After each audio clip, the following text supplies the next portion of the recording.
selalu access database dari mana? Dari yang MyKM ke daripada yang easy access tu? Easy access guna. Senang lah, biasanya orang dah tahu dah easy access tu UiTM punya tempat untuk access electronic resources, ataupun yang MyKM ni kita prefer anda nanti explore lah. Jadi kalau macam pensyarah ke apa, dia sukalah kat sini sebab dia tak payah buka banyak tab. Okay, so di bahagian easy access ni sebenarnya bila kita dah login, anda boleh filterkan ikutlah alphabetical ke, ikut just ikut format bahan ke, ataupun ikut by subject. By subject ni lebih kepada susunan mengikut subjek bidang fakulti masing-masing lah. Okay, jadi kalau kat sini kita nak access Scopus, kita pergi je pada huruf S, kemudian kita dah nampak dah kat sini Scopus. Dan untuk maklumat, Scopus ni dia adalah pangkalan data yang dilanggan oleh Kementerian Pendidikan Malaysia untuk universiti awam. Jadi sebab tu kalau kita tengok kat sini, dia punya langganan tu dikontrol oleh kementerian lah. Kalau Web of Science tu dia dekat sini, huruf W. Sebab tu kadang-kadang bila anda gunakan cari artikel ke dan sebagainya, nak refer pada jurnal ke, supervisor ataupun pensyarah akan tanya, awak dapat daripada mana? Jangan jawab daripada Google Scholar. Maknanya kalau pelajar postgraduate kena jawab, oh saya rujuk pada Journal Citation Report, dia ada kat sini. Journal Citation Report tu dah ada. Nampak? Journal Citation Report, saya refer kepada Scopus, saya refer kepada Web of Science. Dan kalau kita tengok pun, dia punya penerangan, okay, Scopus ni dia adalah orang panggil bibliographic abstract and citation database. Okay, bila kita mention abstract and citation database, di dalam itu dia akan bagi macam listing jurnal-jurnal, artikel mengikut pelbagai bidang yang kita kira dia adalah kajian-kajian ataupun penyelidikan-penyelidikan yang berimpak tinggi. Okay, jadi bila saya klik Scopus dekat sini, dia akan bawa kepada page Scopus ini. Jadi kita kena tengok, kalau Web of Science pun dia lebih kurang macam ni dia punya interface, Scopus pun, tapi kalau siapa dah biasa guna Scopus, dia tak ada masalah untuk guna Web of Science lah. Cuma dia adalah perbeza, orang kata orang yang publisher dia tu lain. Scopus ni dia by Elsevier, Web of Science tu dia by Clarivate lah. Okay, jadi dekat sini apa yang student kena tahu untuk mencari bahan, biasanya documents ni dia ada ni, satu untuk explore documents. Authors kalau kita tahu, contohnya pharmacy ni antara top-top penyelidik siapa? Dr. Tengku Syarul, siapa lagi? Kalau kita tengok kat sini, yang punya supervisor Dr. Siti Nolina, mana kita tahu kalau dia punya penyelidikan tu masuk, kita boleh cari dekat dalam ni. Apakah paper-paper ataupun kajian-kajian yang telah dihasilkan yang masuk dalam listing diindeks oleh Scopus. So by affiliation ni pula kita boleh tengok, contohnya hanya nak tengok Universiti Teknologi Mara ni, berapa ramai orang yang hasilkan kajian daripada Universiti Teknologi Mara, daripada UKM. Okay, jadi di sini, ini by default dia memang kat sini lah, ini adalah interface yang dia dah migrate kan ni. Kalau tengok yang lama punya dia sedikit berbeza. Dan kita boleh search dekat sini, di search within ni kita boleh pilih. Nampak? Bukan sahaja yang first ni all field, nanti dia jadi banyak lah kita punya search results. Yang ini dia akan crawl apa? Artikel title, maknanya tajuk. Dia akan crawl juga di bahagian abstract dan juga dia akan crawl juga di bahagian keywords.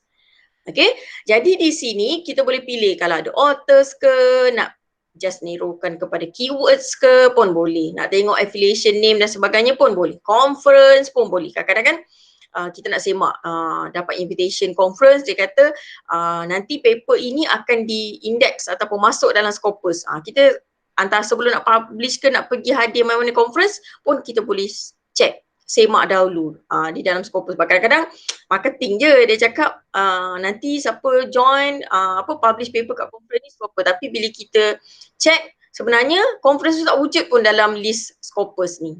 Itu pun kena hati-hati juga. Ada soalan tak setakat ni? Yang baru join tu boleh isi dulu link kehadiran. Saya letak kat sini lagi sekali, takut ada yang baru masuk tu. Okay, aku takut tak capture kehadiran. Okay, sebelum ni pernah guna tak Scopus ni?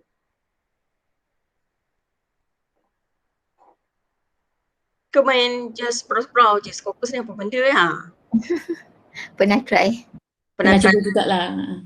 Okay, so saya tunjuklah slide kalau Scopus ni yang pentingnya. Ini dia punya detail ni, interface lama. Yang saya tunjuk dalam slide ni interface lama. Jadi antara yang penting kita nak tengok dekat dalam ni adalah yang tadi saya mention search. Kita boleh juga access kepada sources ni kat bahagian atas ni pun boleh. Cuma kalau ada orang tanya Cyvel ni apa? Cyvel ni dia lebih kepada orang kata nak tengok lebih details performance penyelidikan paper bidang dan sebagainya, dia lebih detail dan UiTM tak langgan Cyvel ni. Ni soalan favourite daripada lecturer lah selalu.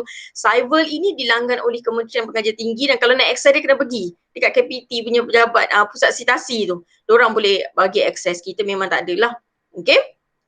Kemudian, yang penting sekarang ni yang tadi, sama je kalau tengok yang lama ni, document, authors, affiliation dan juga advanced search. Advanced search ni dia tricky sikit sebab dia mengcombinekan beberapa searching strategi. Sebab tu kalau siapa student ke apa, anda boleh tengok video searching strategi yang ada dekat website dalam library ni pun ada kita letak dekat e-guides tu.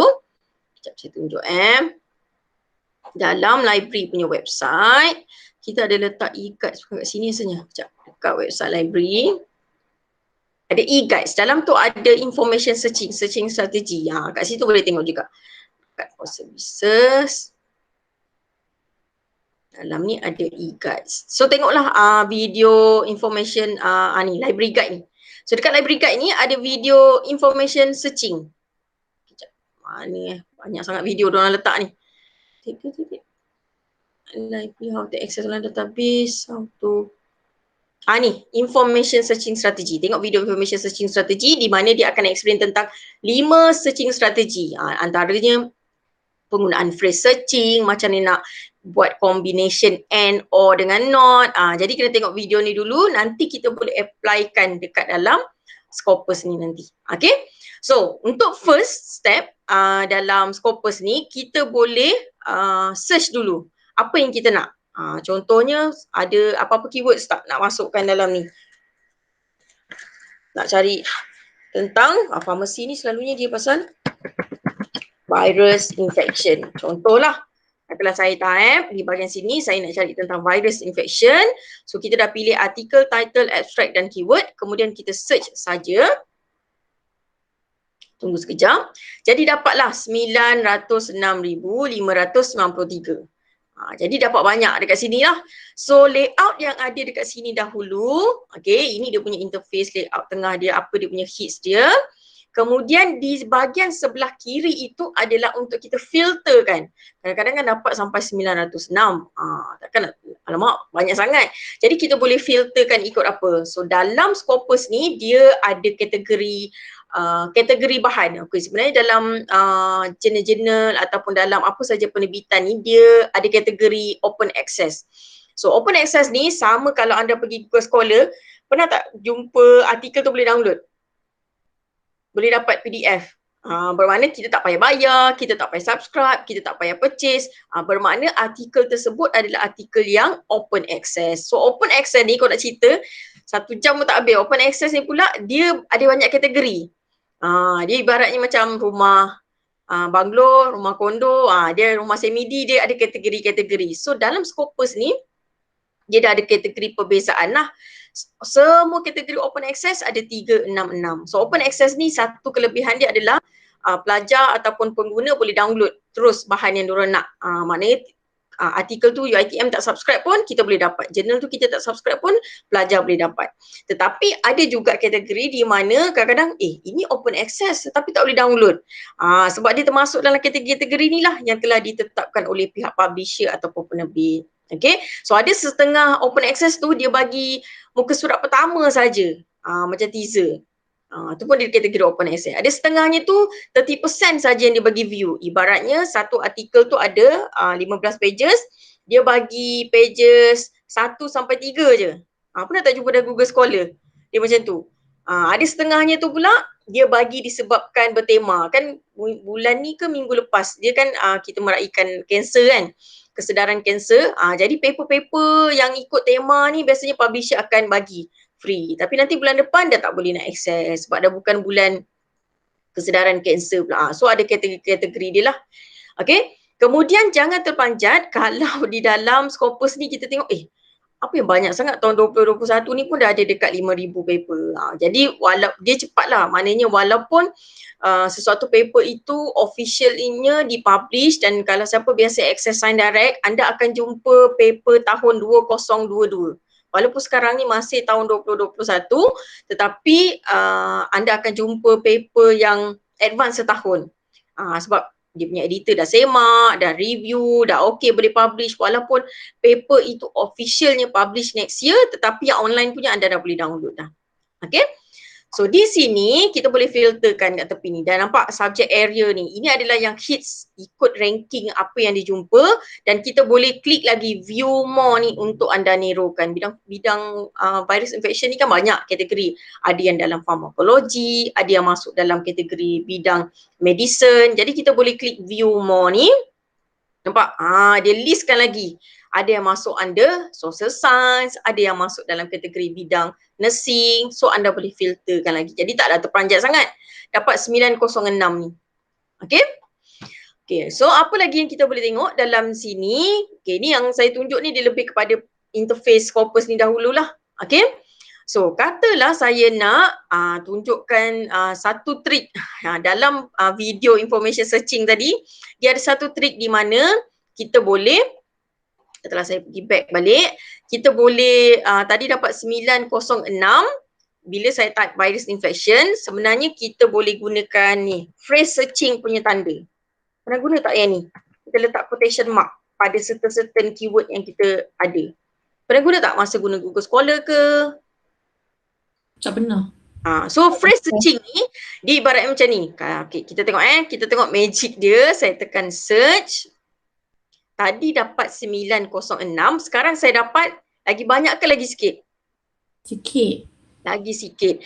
Magic dia sebenarnya macam ni. Bila kita letak saja tanda quotation mark ini ataupun kita applykan searching strategi phrase searching, dia membawa maksud database tersebut hanya mencari keywords virus infection sahaja. Yang tadi sampai dekat 906,000 tu sebab dia kan komputer, dia faham macam ni tau.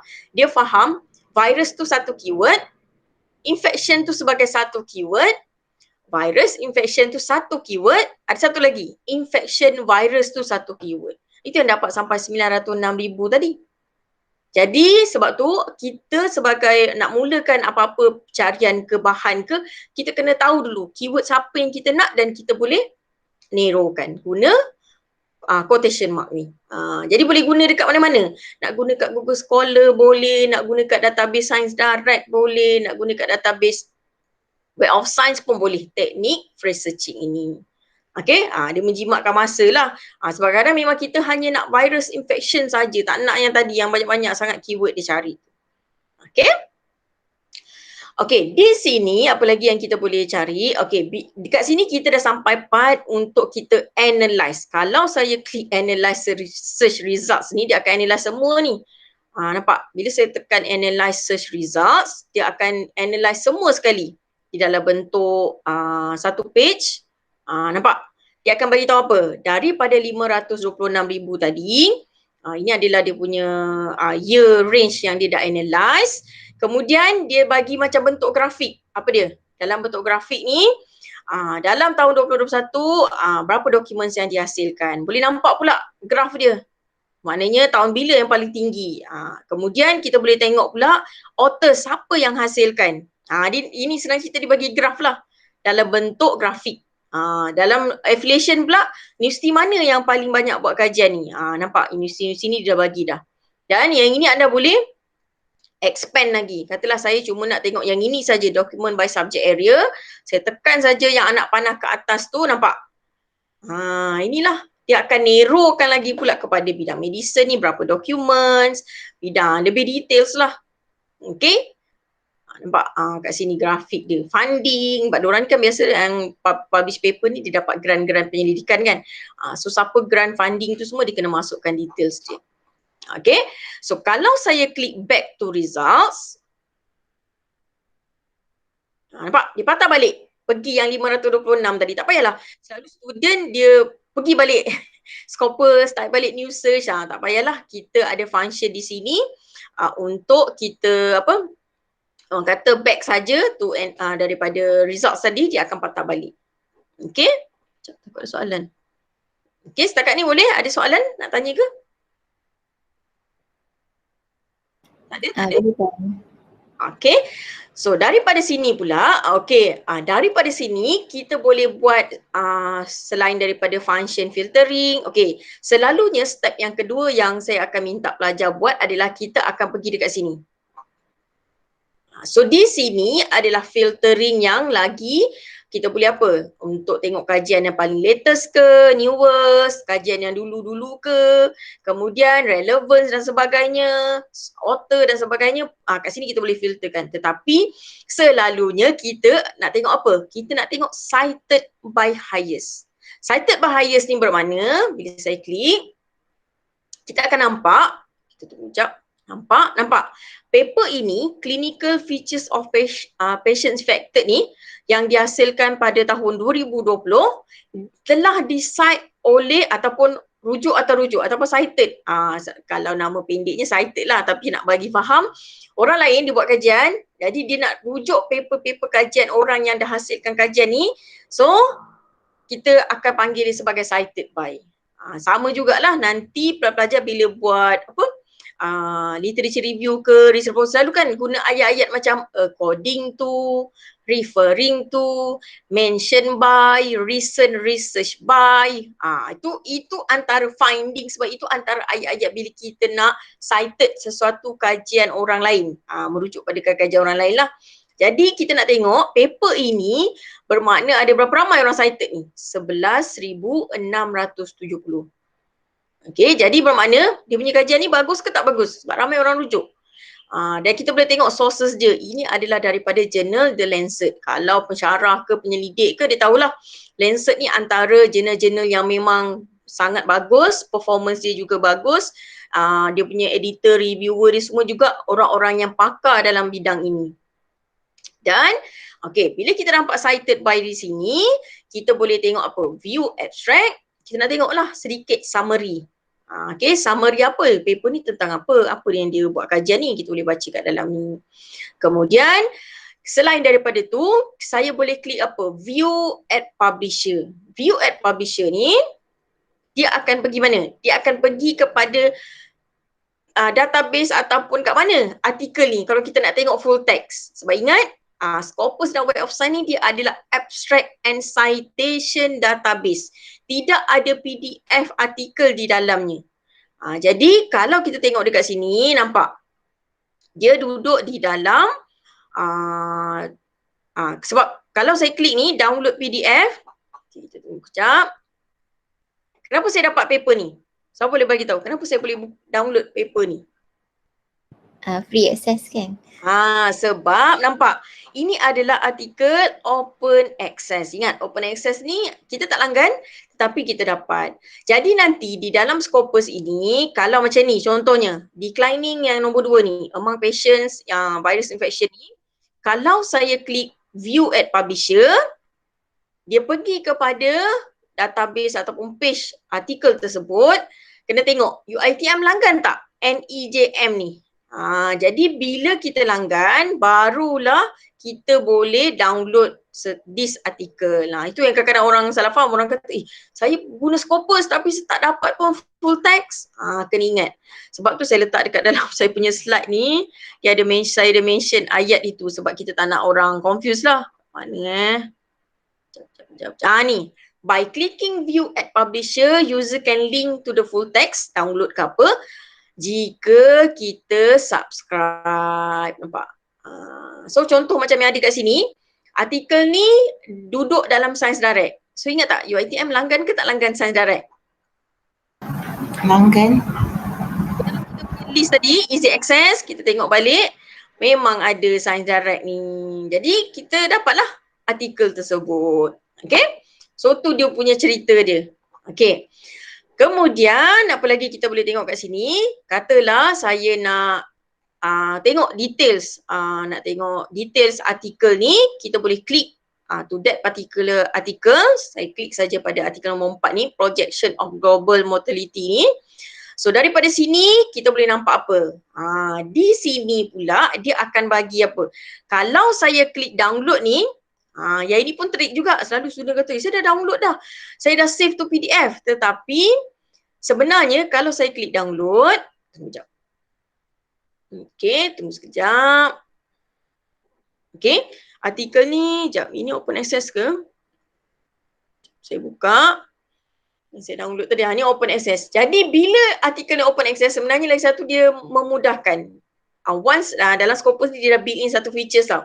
Bila saya download artikel open access ni, saya tak semestinya kena pergi pada database tu punya website. Yang ni nampak, terus dapat 20 page ni, artikel ni. Nampak? Dapatlah PDF tu. Sekejap, kita try tengok artikel yang bukan open access. Sebab saya nak tunjuk ni, dia punya beza dia. Ini open access, cari yang bukan open access. Okay, contoh yang ni, nombor 5. Pathogenesis and treatment of disease ni. Okay, so saya klik yang ini. Ni tak ada open access Kita tengok apa beza dia pula. Kalau saya klik download. Okay, kita tunggu sekejap. Okay, dia dah mention dah awal-awal. This document could not be download sebab dia terikat dengan publisher. Sebab ingat, ini bukan open access punya bahan. So, bila saya klik done. Okay. Kalau saya save to PDF pun, apa yang dia save sebenarnya. Nampak? Apa yang dia save? Saya klik je lah ni. Save as PDF. Kat sini dia dah bagi tahu dah. Apa yang dia save sebenarnya? Apa yang dia save yang tadi tu? Ini je lah. Nampak? Dia hanya save title, dia hanya save document details daripada Scopus link dia, document type dia apa, artikel, sources dia Scopus. Nampak? Ini yang kena explain kat student. Okay, nampak? Ada dia punya apa macam newsletter apa semua tu untuk maklumkan. Berbeza dengan yang open access tadi, bila kita klik je, terus dapat PDF. Okay? Setakat ni okay, boleh? Boleh. Okay, so dekat sini juga dia ada function bibliografi. Kat sini sebenarnya bibliografi ni kita boleh save kalau siapa nak save teruslah. Tetapi sebenarnya kalau siapa perasan, sekejap saya klik back dulu. Kat sini ada function export. Export ni sebenarnya export apa? Kat sini sebenarnya kita boleh export dia untuk kalau ingat kalau export ni dia export apa? Dia akan export terus masuk di dalam kita punya EndNotes. Nampak? EndNotes nak pilih apa? Siapa nampak kat sini? EndNotes nak pilih apa? Kita nak guna EndNotes kan? Kita nak save di dalam EndNotes. RS. Bila saya tick saya nak pilih RS. So, saya tekan export punya function. Nampak ada gambar Tetris dekat bawah ni. Ada gambar Tetris dekat bawah ni. Saya buka saja gambar Tetris tadi. Tunggu sekejap. Dia lambat sikit. EndNotes ni sebab dia tengah nak membaca dia punya dokumen tu punya data apa semua.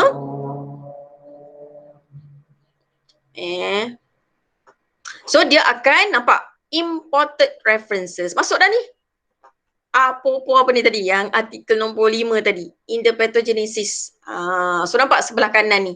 Tetapi kena ingat apa yang dia sebenarnya tarik dekat dalam ni. Dan kalau kita nak tengok sebenarnya apa yang dia tarik ni adalah cuma author, year, metadata bahan tersebut sahaja.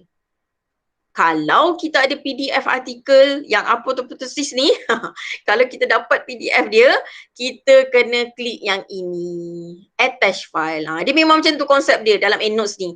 Dapatkan metadata bahan tersebut daripada mana-mana databases, tak kisahlah Science Direct ke, Emerald ke, PubMed ke, Medline ke. Kemudian disusuli dengan attach PDF bahan tersebut. Itu kalau cara anda gunakan bila pergi ke mana-mana databases. Tapi kalau anda ada orang kata PDF yang memang contoh macam saya ni dekat desktop, saya ada PDF artikel macam ni 1, 2, 3, 4. boleh kita nak terus masuk di dalam EndNotes ni. Cuma akan ada satu kejadian di mana pernah tak student bila dia save, kadang-kadang kan dia suka save journal1.pdf. Alah, nama-nama artikel tu memang akan terjadi nanti bila dia masukkan bahan tu di dalam EndNotes, dia kena buat kerja 2 kali. Di mana nanti dekat author je ni semua EndNotes baca sebagai apa? Journal1.pdf dah kena buat kerja 2-3 kali, kenalah isi balik nama bahan tu, kena isi complete kan. Itu memang akan terjadi. Terutama sekali bila anda guna Google Scholar. Kadang-kadang kan dapat bahan daripada Google Scholar, dapat PDF, lepas tu anda nak masukkan dalam EndNotes. Jadi tu yang kadang-kadang dia kata, alah saya kena buat kerja 2 kali sebab dia tak boleh baca metadata tu. Sebab tu saya advise, jika anda guna macam database Scopus, gunakan function yang betul-betul export. Lepas tu baru disusuli dengan attachkan PDF file. Boleh? Setakat ni boleh-boleh. Sebab sebenarnya dalam Google Scholar ni, saya tunjuk kita advise pelajar untuk hidupkan function setting. Setting tu dia duduk dekat sini, dekat advanced setting ni, dekat setting ni. Nampak? Di bahagian bibliography manager ni selalu student tak buat. Kita kat sini, kita boleh tikkan show links to import citation into, nampak? Pernah tak setting benda ni kat Google Scholar? Tak pernah tahu. So settingkan dia pada EndNotes. Settingkan dia pada EndNotes. Jangan lupa tekan save. Jadi bila kita cari apa-apa bahan, contohnya virus particles ke dalam Google Scholar, nampak? Apa tak ada keluar tu? Import into EndNotes. So tak ada masalah lah. Contohnya saya nak benda ni, import into EndNotes. Saya nak yang ni lah, nombor 2 ni. Import into EndNotes. Dia akan, nampak? Tak adalah keluar gambar Tetris. Dia akan keluar yang macam ni. So kita tekan saja, nampak? Apa yang EndNotes buat, dia dah masukkan dah bahan. Okey. Boleh setakat ni okey. Siapa yang baru masuk tu, anda dah buka EndNotes, saya nak awak create file new. New ni makna kosong lah. File anda yang kosong untuk sesi EndNotes tu. Nama file tak ada masalah. Bila kita nak buat kita punya projek, nama file ni nak tukar pun boleh, nak maintain pun boleh, tak ada masalah. Biasanya saya suka letak dekat desktop. Sebab kat desktop senang kita nak track balik. Okey? Kat ni boleh. Buka dulu EndNotes siap-siap. Okey, saya tutup dulu yang artikel ni. Ini pun saya tutup dulu. Okey, so dalam sebelum kita pergi pada EndNotes, dalam Scopus ni, okey, apa yang kita nak tengok dia punya, orang kata details dia lah. Sebenarnya kat sini dia dah lebih memudahkan lah. Dia ada apa kat sini? Matrix. Matrix ni pula dia kalau saya klik matrix ni,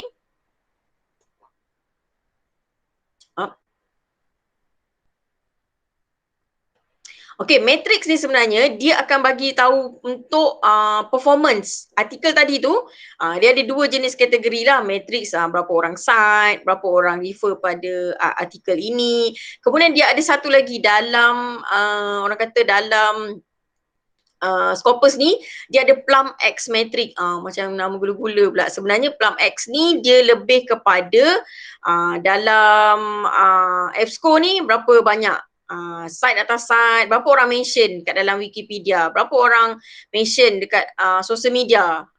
Dia akan bagi tahulah. Sebab tu kalau macam penyelidik ke, ada publish paper ke, diorang disarankan untuk promote dia punya penulisan pendidikan tu dekat pelbagai platform.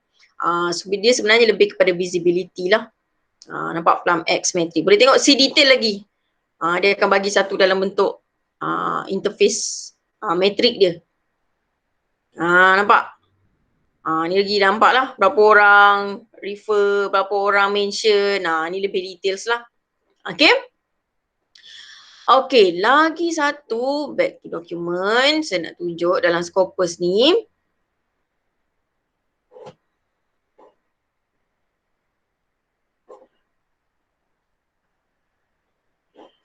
Back to results.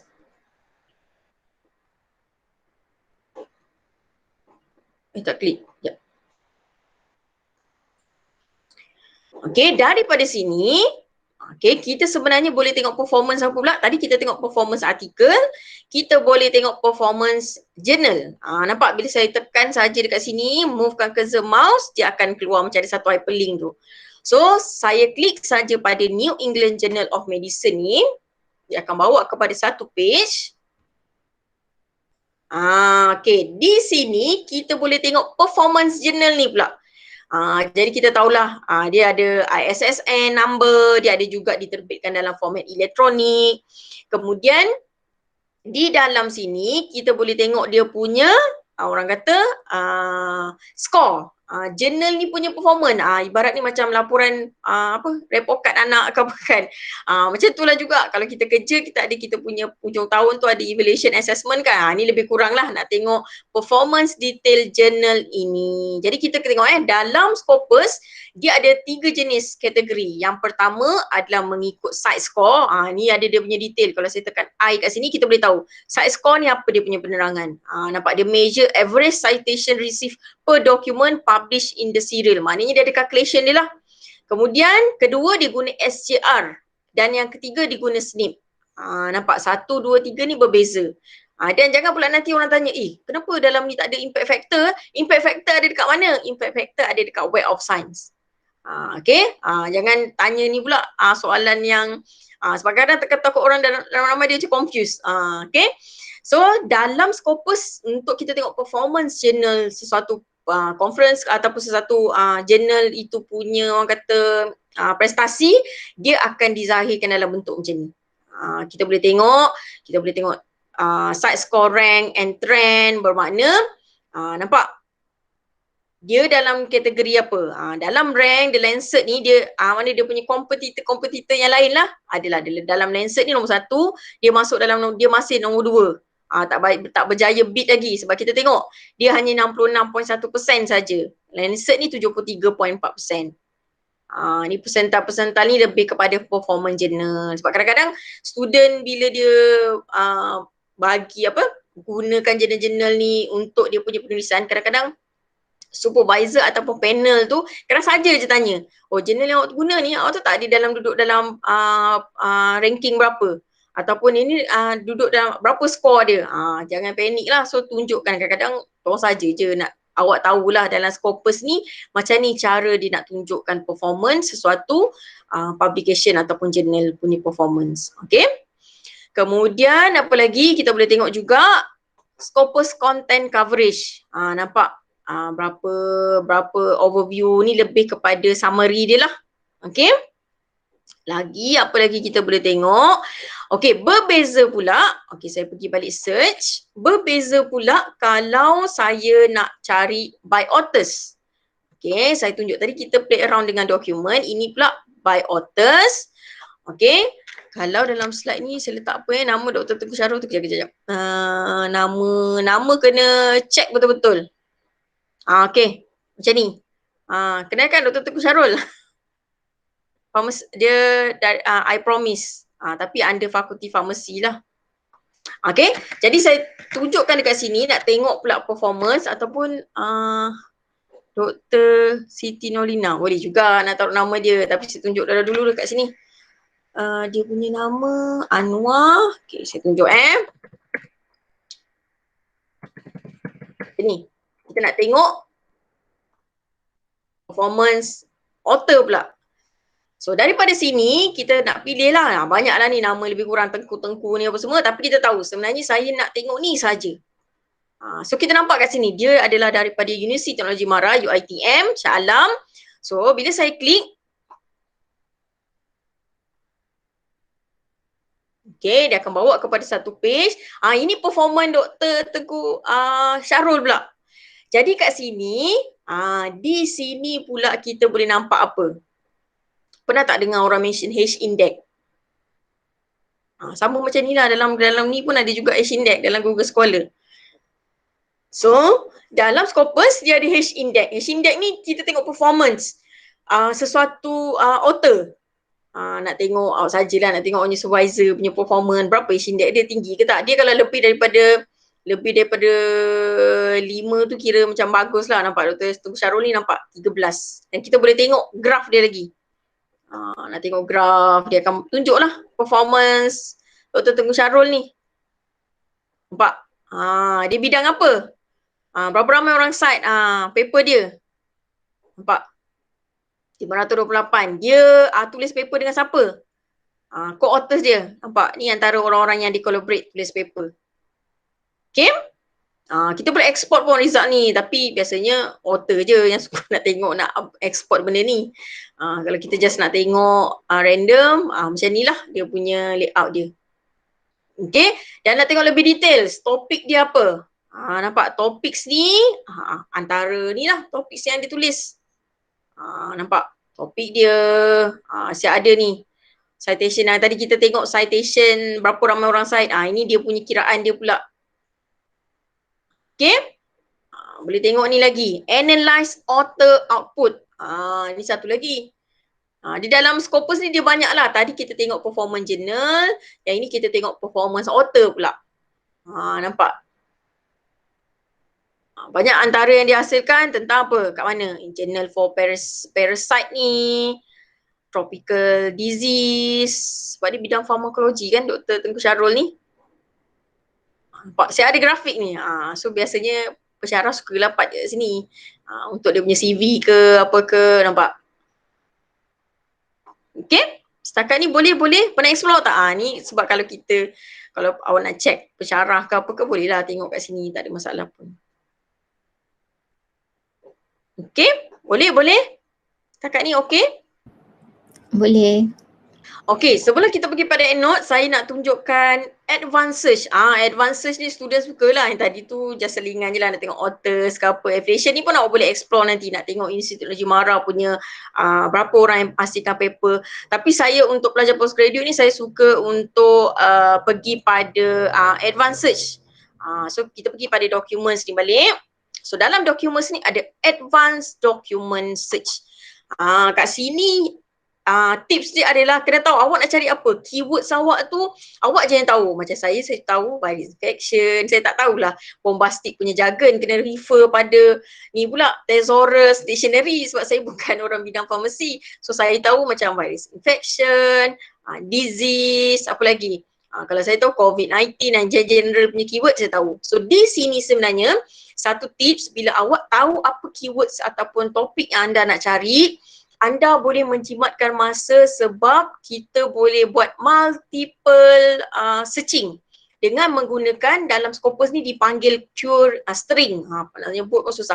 String ni combination. Mana macam tadi, perasan tak kita buat mula-mula tadi kita tahu satu keyword saja. Tetapi kali ni awak nak buat combination, sebab tu dipanggil advanced search, di mana dalam ni kita boleh combinekan, contohnya anda ada 5-6 keyword. Lepas tu nak narrowkan tahun, lepas tu nak narrowkan keyword pula lagi, nak narrowkan nama ke, nak narrowkan funding, sponsor, institution, affiliation pun boleh. Tak ada masalah, nampak subject area. So kat sini maknanya anda dah hebat sikit lah. So saya tunjukkan antara keyword yang pernah saya buat. Tapi dia kena berhati-hati lah sebab string tu dia sedikit sensitif lah. Mana pula pergi advanced saya ni kejap Okay, sebenarnya dalam Scopus ni senang sebab dia ada tanda plus-plus. Kita pilih satu keyword, kita type, tekan plus. Pilih kita tekan tanda plus. So saya tunjukkan dekat sini. Okay, nampak? Sebenarnya saya nak cari apa? Virus outbreak, saya nak combinekan dengan blood, atau sebab tu dia ada dalam Scopus ni, dalam information searching tu kita panggil dia boolean operators, combination antara and, or dengan not. Maknanya anda nak guna not ke, and ke, or ke. Sebab tu saya kata mula-mula sekali kena tahu nak guna keywords apa, identify dulu apa anda punya keywords. So saya minta extract ni pun ada dia punya konsep dia dalam information searching strategy tu. Okay, dia dipanggil nama bombastik dia, truncation lah, adalah nama-nama dia, tetapi ada sebab dia bila nanti anda tengok video information searching tu. Okay, so saya malah nak type sebenarnya, saya copy je yang pernah saya buat. Okay, kita pergi balik dekat Scopus, saya pastekan saja benda ni. Nampak macam complicated kan? Kalau anda tak nak pastekan ni, awak kena macam ni lah. Nak buat, so kita kena pilih macam ni. Nampak kita nak pilih dekat sini dokumen. Ingat, ataupun kita nak minta keyword ke, kat sini sebenarnya yang anda nak pilih. Nampak? So dia tanda plus. Janji kita tahulah kita nak cari apa. Okay. Nampak? Sama je konsep yang asal ni tadi. Katalah saya nak all field pun tak ada masalah. Ataupun saya nak minta dicari document title, abstract dan juga keyword. Kena tekan tanda plus ni. Nampak? Plus, nanti dia automatik ada. Masukkan. Itu yang lambat sikit sebab tu tadi saya tunjukkan contoh je lah. Ini yang saya dah masukkan. Okay, jadi bila saya pergi pada search, dia akan bagi berapa research results. Dia menjimatkan masa lah sebenarnya. Mungkin setengah orang dia rasa macam nak guna yang function tepi ni macam dah biasa sangat. Jadi penggunaan advanced search tu dia akan nampak tak adalah dapat sampai 506,000, 906,000. Dia akan narrowkan kepada 188 dokumen result saja. Okay, nampak kat sini. Lebih orang kata lebih terperinci sebab awak dah tahu dah awak nak cari apa. Tapi apa pun jangan salah combinekan string sebab kalau kita salah nanti bila masa search tu dia akan keluar macam error. Mungkin ada setengahnya tu tak betul ke dia punya string yang kita gunakan. Okay, dan satu tips sebenarnya kalau kita dapat 188 dokumen results ni dalam Scopus, katalah sebenarnya dalam ni dia ada satu lagi trik. Kita boleh search within result. Maknanya daripada 188 ni saya sebenarnya saya nak cari sebenarnya ada tak antara artikel ni ada perkataan virus contohlah. So saya tekan saja search within result ni punya function. Nanti dia akan tolong cari. Tunggu sekejap. Tengah waiting cari. Dia akan crawl pula. Cari dalam cari nama dia. Nampak? Dia akan tolong carilah. Ada tak dalam ni yang virus tadi tu. Kenapa tak jadi?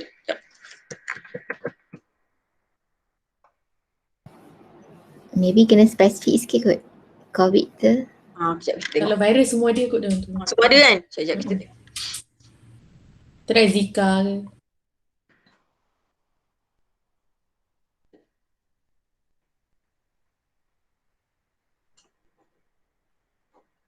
Lambat. Okay, nampak? Tinggal 59 dokumen daripada 188 tadi. Narrow dalam, cari dalam cari, narrow dalam narrow. Macam itulah konsep dia. Okay? Boleh? Jadi kena gunakanlah dan sebenarnya dekat sini kita boleh edit. Kalau katalah sebenarnya awak nak edit daripada sini yang awak type banyak-banyak tadi, takkan nak buat new search balik. Sebenarnya daripada sini kita boleh edit dah. Okay, katalah sebenarnya dekat ujung ni saya nak tambah certain string yang lain pula. Saya cuma nak Malaysia saja. So kita bolehlah kat sini keyword. Okay, kat sini keyword. Boleh? Kalau saya type, nampak dia dah buat dah dekat sini. Kita kena try and error lah. Kat sini biasa-biasa student macam pening lah. Tapi kalau siapa dah biasa guna, tak ada masalah. Kita boleh combinekan saja. Tadi saya dah tekan keyword, tekan tanda plus. Dia keluar kat situ, katalah saya nak Malaysia saja. So kita bolehlah search. So daripada tadi asalnya 188. Lambat dah pula. Tak jumpa lah. Maknanya tak jumpa. Malaysia tak ada orang lagi buat kajian yang saya gunakan combination ni tadi. Virus outbreak, blood, covid ke apa semua ni tak ada lagi. Okay. Okay, kalau pelajar nak create account ataupun nak orang kata dia satu sebenarnya memudahkan lah. Bila kita create account ini, dia boleh in terms of alerts, features personalization, kita boleh save. Yang saya cari ni, kita boleh save history searching kita pun boleh. Tapi dengan syarat kena create account. Okay. So biasanya student postgraduate dia sukalah. Kadang-kadang ada setengah orang tak suka sebab nanti kan bila setengah ada artikel baru masuk ke banyak sangat masuk dalam email kan, beredar pula nanti. Tapi dia memudahkan advantage dia in terms of personalization lah. History, searching kita semua kita boleh save kalau anda create account. Okay? So ada soalan, Scopus ni awak kena biasakan gunalah. Sebenarnya tak ada masalah pun. bila mula-mula je rasa macam apa benda Scopus ni sebenarnya, tapi bila dah biasa dalam lama guna, insyaAllah okey je. Okay?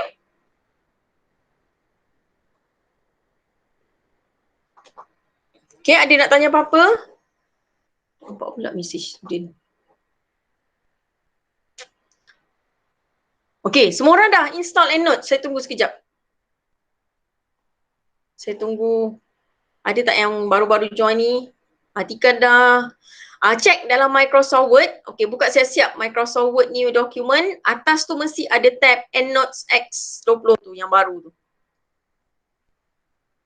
Mungkin ada yang baru install kot. Masa nak install Saya Abdul? saya pakai 365 tu, dia kata tak boleh nak load in. Tak boleh login. Dia keluar apa? Tak, dia bila kita buka Word tu, dia kata tak boleh nak load in EndNotes punya file dalam Microsoft. Tak ada masalah. 365 boleh je. Sekejap Tab saya try lagi.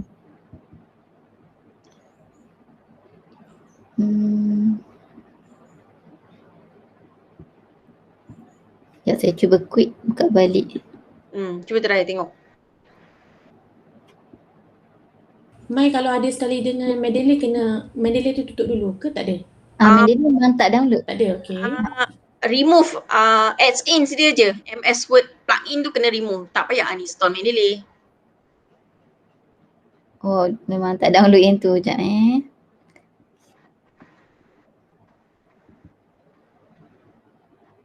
dia kata Word wasn't able to load an add-in. Your add-in isn't compatible with this version. Share screen sekarang saya tengok kejap. Share screen Yang Word tu. Dia ada menyorok tu. 365 sebab saya pernah install yang sebelum tu. Tak ada masalah pun.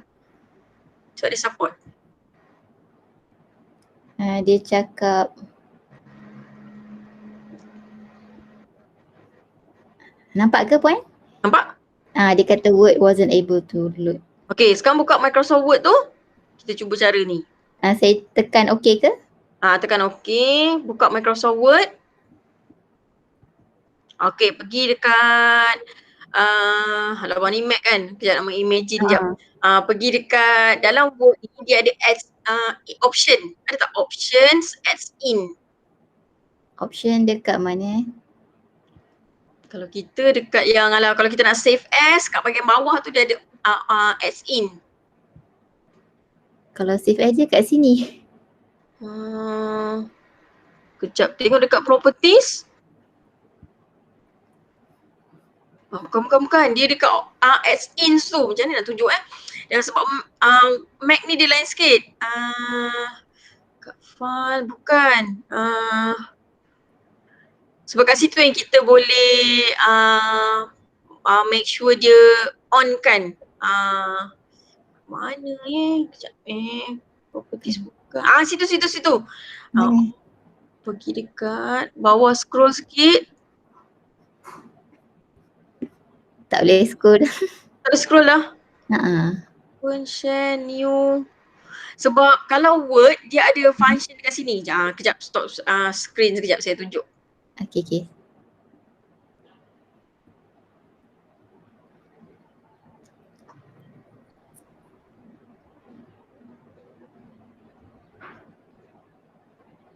Dia ada dekat sini. Saya nak siapa yang tak boleh tu pergi dekat file, pergi dekat option.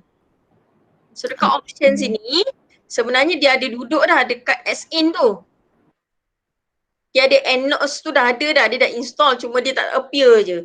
Jadi kita cuma tinggal tekan EndNotes ni, di bawah ni ada manage com as-in.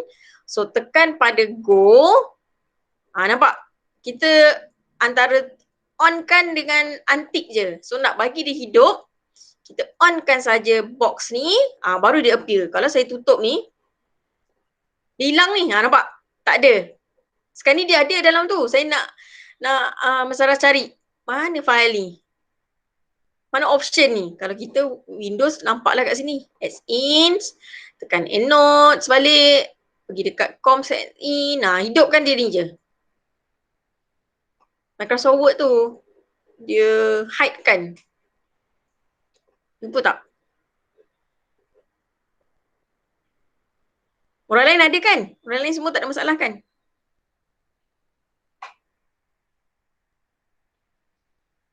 Sebab Mac ni dia lain sikit.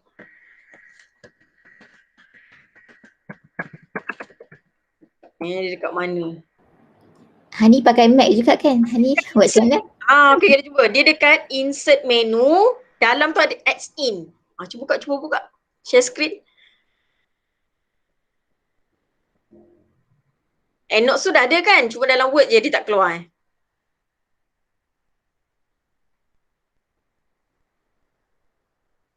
Kita tunggu jap. Siapa nak minum air dulu ke? Okay, dia dekat mana pun? Kalau ikutkan dia dalam insert. Insert. Kiri. Alright. Okay. Add-ins Ya, as in. Get add-ins ke? Cuba terklik get add in tu, saya nak tahu dia keluar apa.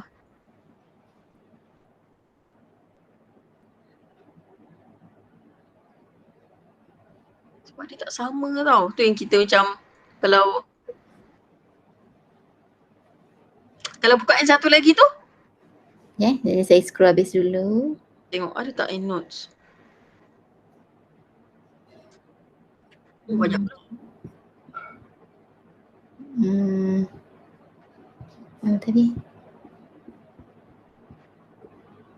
My add-ins.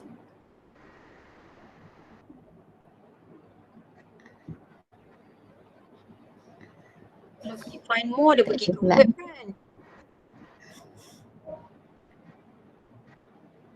Sebab yang com as in tu. Sekejap, saya Google sekejap.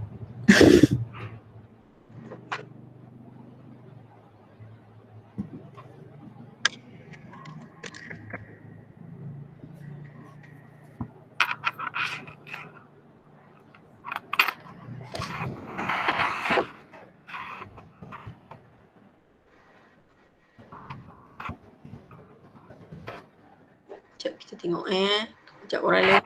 Kena tunggu sekejap. Okay, yang ditunjuk kat sini pun Windows.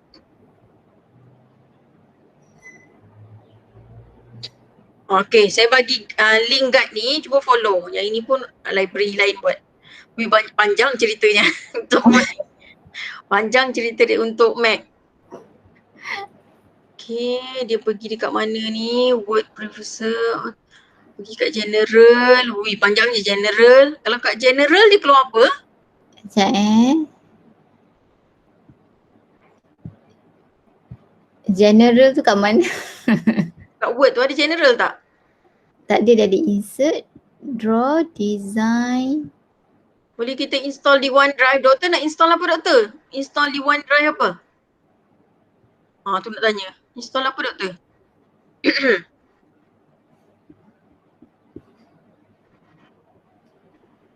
Dia kena folder dia tu kena ke My Computer. Memang kita akan downloadkan dia punya zip file tu ke My Computer. Lepas tu kena extract. Itu memang dia punya step dia. Not link yang untuk Maisara tengok guides yang ada saya bagi tu. Okay, saya dah download ke My Computer, dah dapat, dah install. Tapi just wondering sama ada kita boleh ke macam save it to OneDrive. Sebab masalahnya nanti bila kita pakai this one komputer, nanti kita pakai another computer, kita tak dapat access the OneNote, the EndNote. EndNotes punya advice, dia memang tak bagi kita backup ke Dropbox ke OneDrive ke, tak. Di komputer yang diinstal dengan perisian software EndNotes tersebut. Maknanya kita kena pakai the same komputer kalau kita nak buat this site. Ya, betul. Dia synchronize dia tu adalah untuk kita buat backup file-file kita. Itu dia punya function dia. Tapi untuk menulis, dia masih perlukan komputer yang ada software EndNotes. Okay, katalah doktor ada satu lagi laptop. Laptop tu pun ada EndNotes. So cara dia adalah kena copy mak dan anak punya folder. mak dan anak punya folder tu, contoh macam ni kan, saya ada file nama EndNote EX20, saya punya projek. So saya kena copy dua ini dalam pen drive, jangan copy yang EndNotes ni je, dia mesti bersama-sama. Dua folder kuning ni, copy dalam pen drive, baru kita boleh buka dekat laptop lain, contohnya laptop B, dan laptop B tu pastikan dia ada perisian software EndNotes. Baru boleh dia jalan, kalau tak berjaya. So better to copy dekat pen drive lah. Copy kat pen drive. Lepas tu nanti buka dekat ni.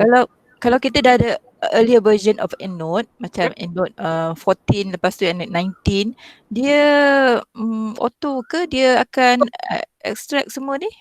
Auto, dia hanya replace je kepada version yang paling latest.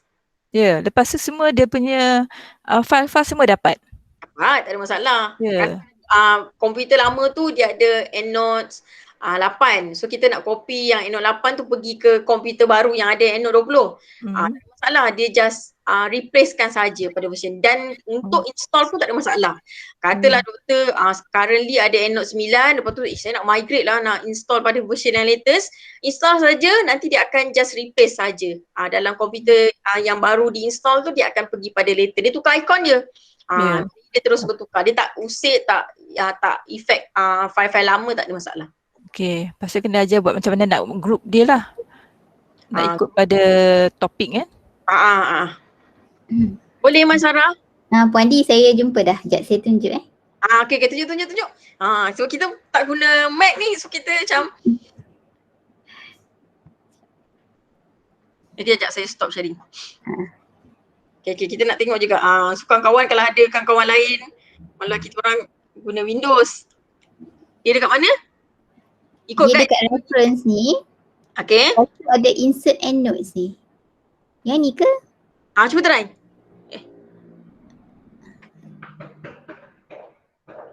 Cuba cari insert EndNote. Dia pergi tak dekat EndNotes yang EX20 tu? Tapi dia tak link pula Buka tak EndNotes yang new project? EndNotes dah buka. Dah buka. Klik.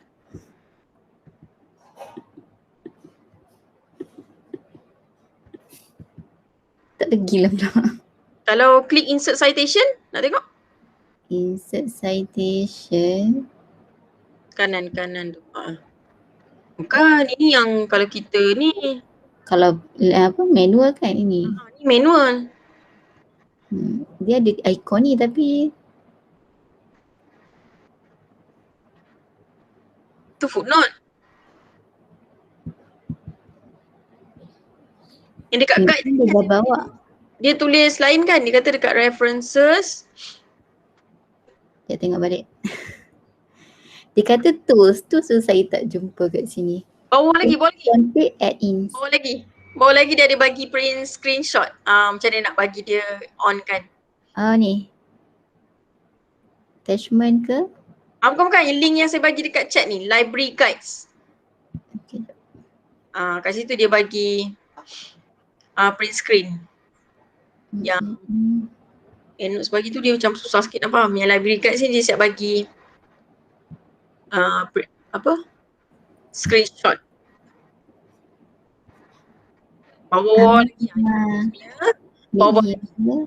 Bawah lagi itu Windows. Word option. Bawah lagi ada yang untuk Mac. Situ. Start daripada sini. Panjang cerita dia. Panjang cerita dia. Okay, saya try. Tak apa, boleh sambung nanti saya try lepas ni lah. Okay, boleh. Dia ikut steps ni.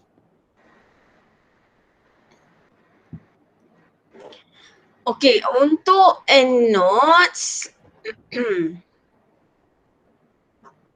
So tadi katalah anda dapat bahan daripada Scopus, ingat kalau kita save dulu export tu, dia akan export metadata bahan tersebut. Tetapi kalau kita nak attachkan dengan PDF, kena insert attach PDF file tersebut.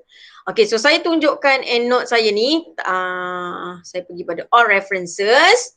So dekat sini dia ada 1, 2, 3, 3 layout saya kecilkan. So katalah saya ada memang PDF yang memang saya dah save dekat file ke apa, kita boleh gunakan cara macam ni. Pergi dekat file, kita boleh import. Dia kalau nak masukkan bahan dalam EndNotes ni, kita menggunakan function. Kalau kita ada 1, 2, 3, 1 per 1, kita gunakan file. Tapi katalah kita ada satu folder, dalam tu ada 38, 45 PDF artikel yang kita dah simpan dalam satu folder, tekan folder lah. So katalah saya nak masukkan file, saya nak tunjuk So di bahagian import option, kena ubah.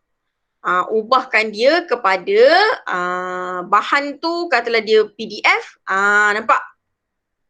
Kan kita dapat PDF daripada Google Scholar ni, daripada Sign Direct kan PDF kan?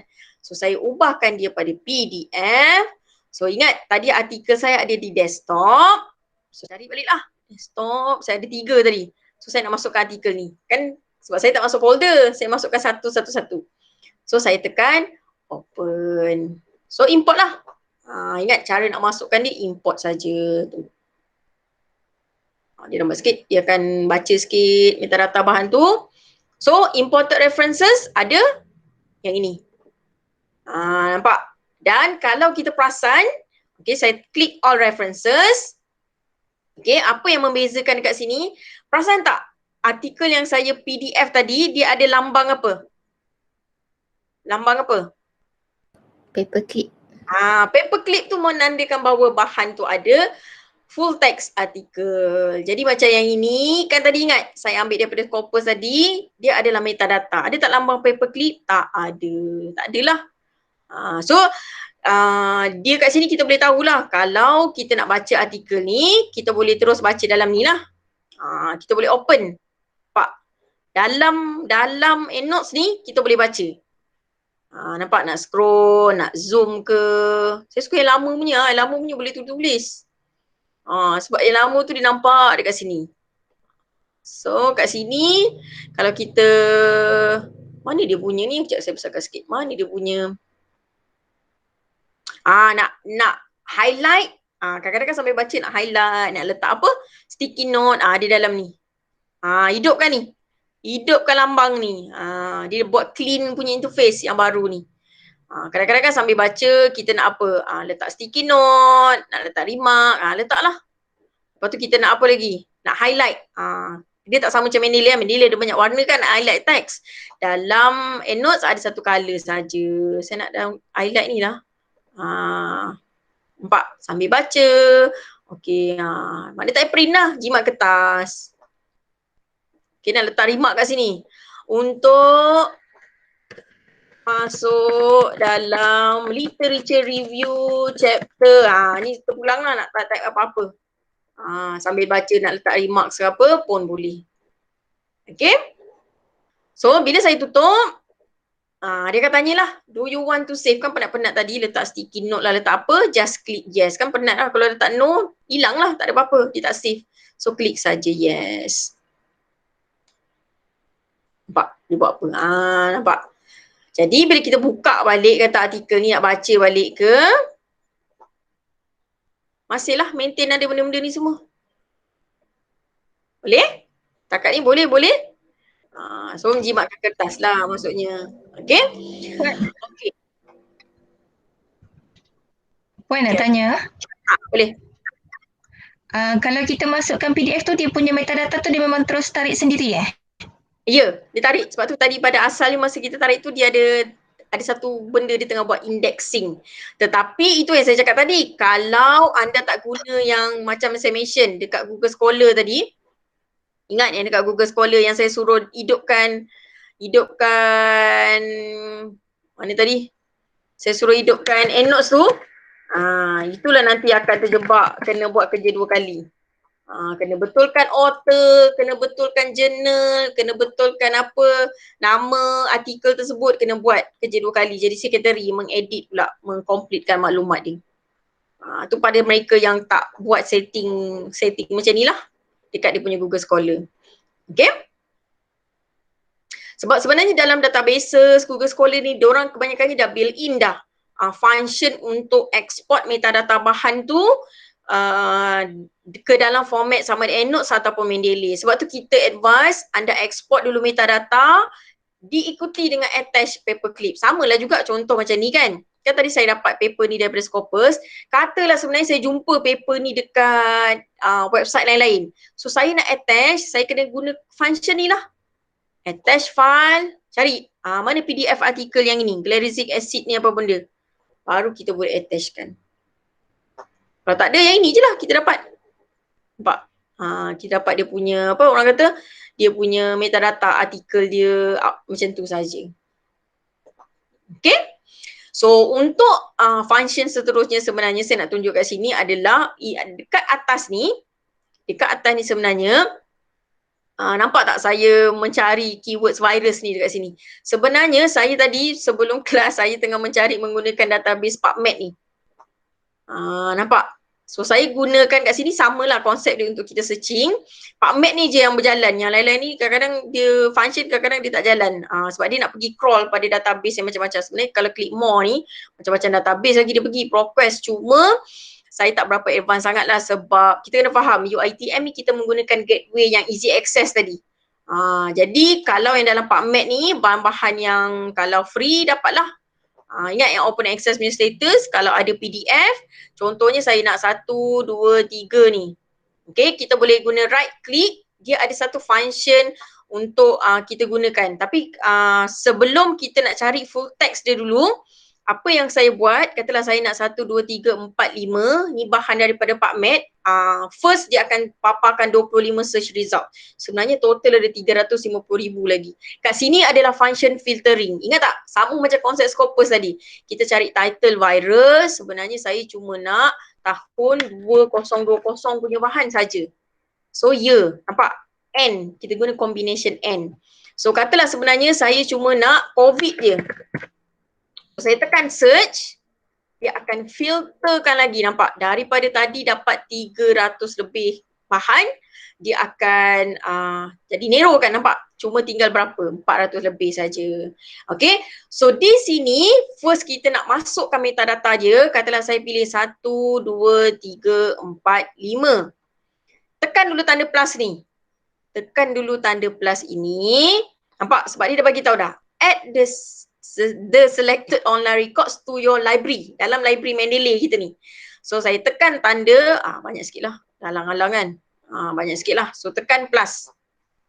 So bila saya tekan plus, automatic saya pergi dekat all references ni dah bertambah dah. Tadi cuma ada 5 saja, dah bertambah lah. Ada totalnya ada 11.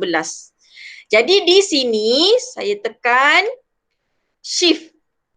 Ataupun tekan semua sekali, tekan shift lah. Dekat saya punya, tekan shift dekat keyboard tu, tujuannya saya nak select all. Di sini kita boleh minta apa? Minta right click. Nampak tak ada jumpa find full text? Ada jumpa? Masukkan dulu bahan tu, guna tanda plus tadi, baru kita minta EndNotes ni cari ada tak PDF artikel. So ikut nasib lah, kalau dia open access dapat lah. Okay, so saya tunjukkan, saya klik pada find full text. Nampak dia tengah cari. Kalau dapat lah. Kalau tak ada, yang mana kena langgan, dia tak berjaya lah. Tak jumpa. Nampak? Titik tengah cari. Berjaya ke tak berjaya? Tunggu sekejap dia cari. Dia tengah searching. Tak jumpa. Satu, dia dah bagi result dekat sini. Tunggu sekejap, bagi dia buat kerja dia sekejap. Ni satu features lah. Satu features. Dia dah jumpa satu. Nampak? Dah jumpa satu. Jimat masa tak guna EndNote ni sebenarnya? Jimat masa lah. Cuma dia ambil masa sikit. Satu je jumpa. Lain.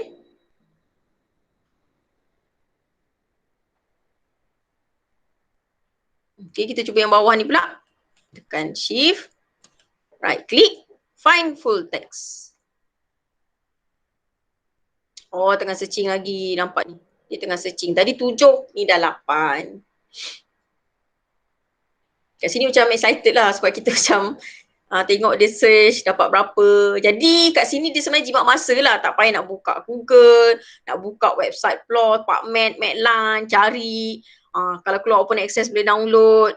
Kat sini dia function, dia dah crawl untuk mencari PDF artikel tersebut. Okay? Boleh. Setakat ni okay?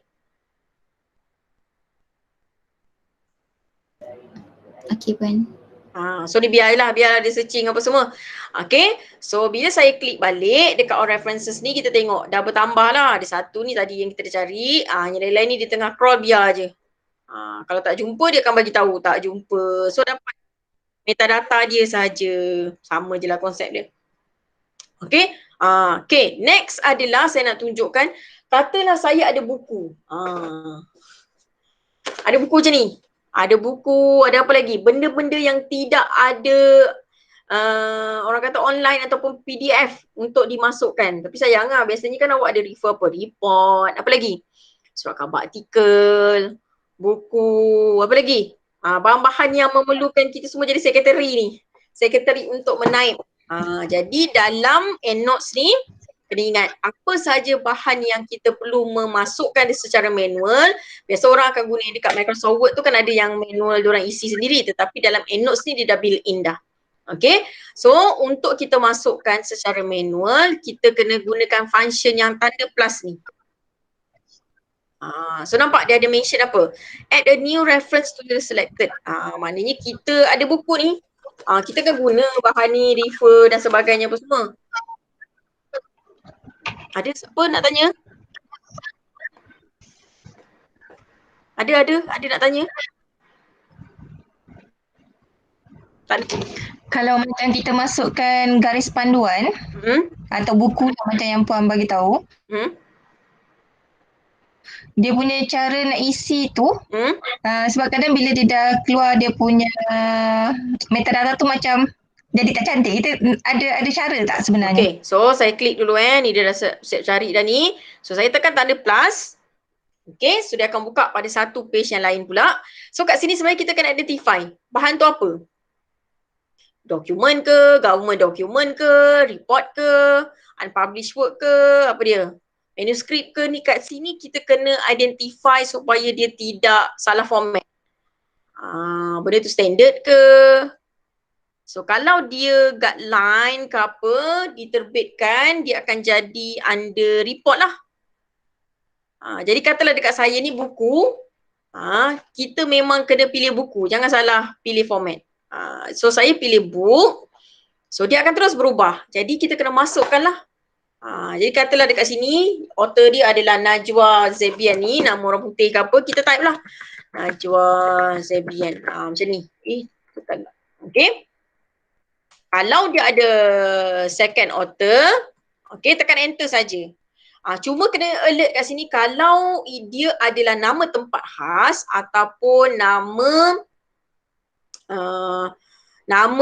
Melayu, kita kena letak tanda di belakang ni. Contohnya katalah ini ke ataupun panjang sangat tak?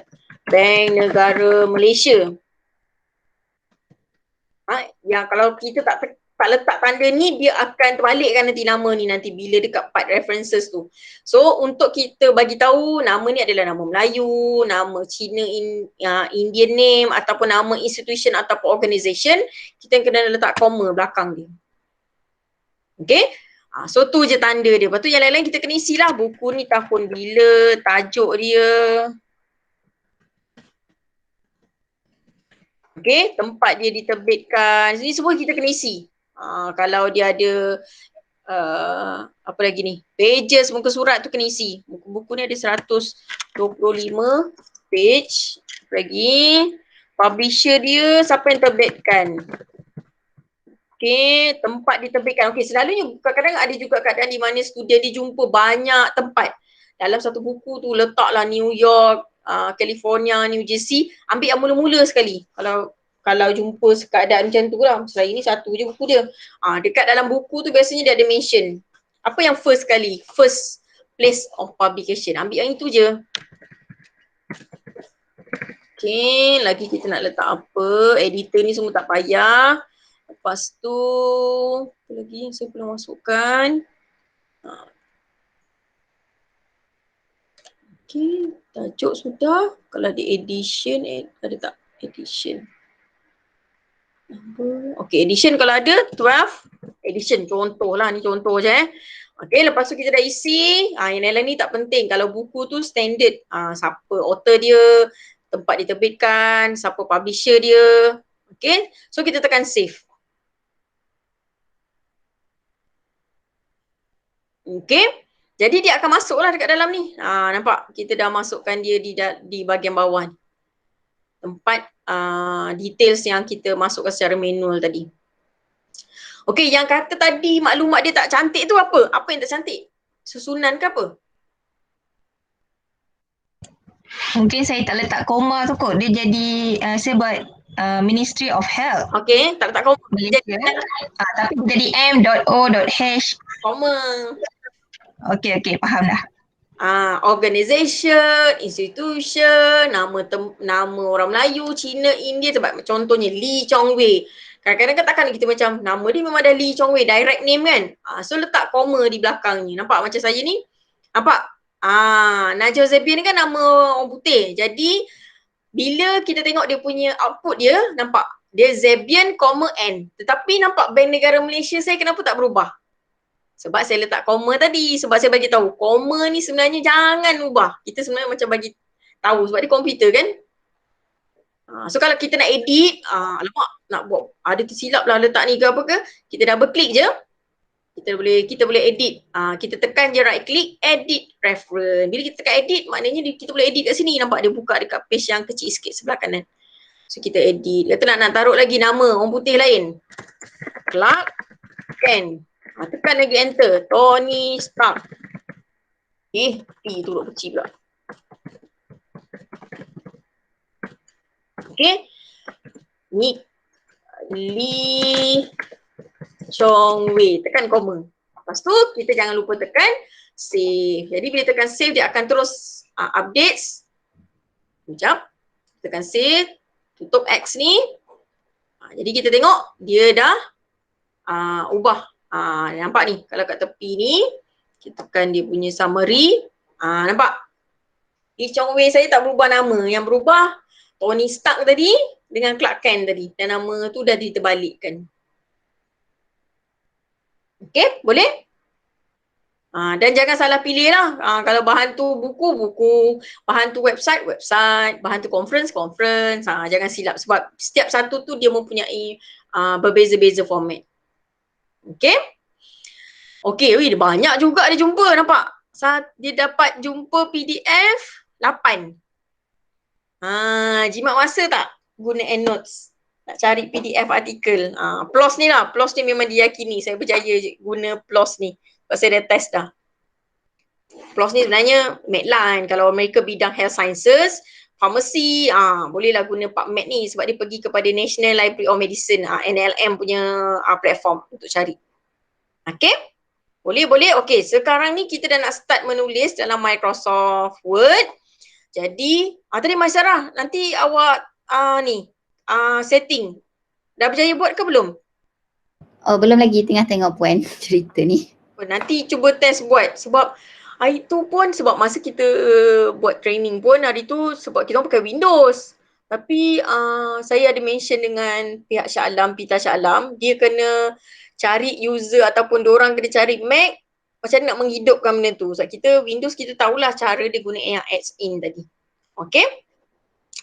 Okay, so di dalam ni, okay sekarang ni untuk kita dah start menulis lah. Katalah sebenarnya saya nak mention nama ke, apa? So pula. Okay, nak cite lah pada nama tertentu dan sebagainya. Okay, kita boleh pergi, klik je go to EndNotes, dia akan pergi balik pada EndNotes. Katalah saya nak cite dia ni. Okay, so daripada sini kita dah boleh terus cite je sebenarnya. Dulu dia dah dekat atas ni. Kejap saya nak mencari dia kejap.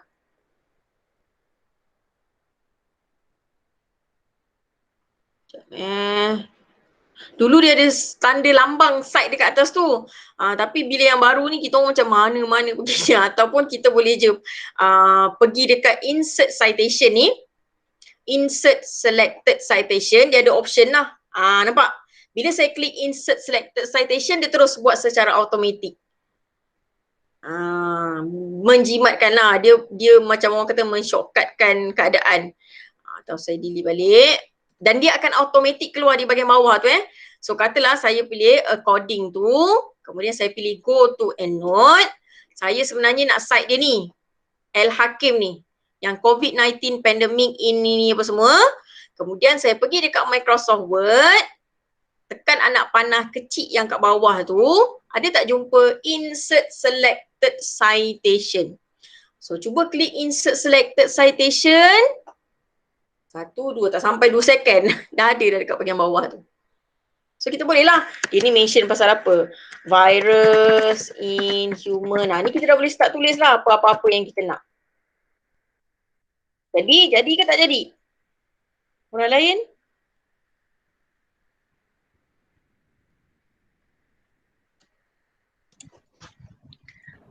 Puan, ada beza tu dia punya style tu. Apa dia? Yang kalau untuk style tu, apa 7 tu dengan apa 7 annotate tu ada beza tak? Kita pakai APA 7. Sebab 7 dia macam tak nak keluar. Jadi saya kena pakai yang annotate tu. Ni Maisara juga Tak, Atika. Atika. Tak ada beza. Tapi saya pakai APA 7. Tapi kalau tak berjaya, pakailah APA annotated. Tak ada masalah pun. As long as dia masih APA 7. Tak ada beza, boleh je lah ya. Tak ada beza pun. Okey. Jadi dia keluar macam ni. Keluar macam ni tak? Boleh keluar. Kalau 7 tu dia tak mau. Itu pula. Saya APA 7 boleh, APA annotated pun boleh. Dua-dua boleh. Tak ada masalah. Okay. Tapi orang lain jadi tak? Keluar tak macam ni? Ni nanti kita nak buat dia punya tajuk, references tu kemudian. Tu cosmetic part. Yang penting kita nak masukkan dulu. Okay, next adalah, katalah saya nak masukkan referring tu, saya nak masukkan lebih daripada seorang pun. So bila kita pilih go to EndNotes, sebenarnya kat sini kita guna tangan kiri, tangan kanan. Kita katalah saya tekan control di keyboard. Saya nak masukkan Giulani ni, saya tekan control ni selected saya nak masukkan lebih daripada seorang. Kemudian saya nak pilih Logeswari. Dekat saya punya tangan kiri keyboard ni saya tak lepaskan lagi. Sebab saya nak tunjukkan saya nak masukkan lebih daripada seorang. So lepas saya dah pilih dua-dua orang ini, saya lepaskan tangan kiri daripada keyboard. Saya pergi balik dekat Microsoft Word ni.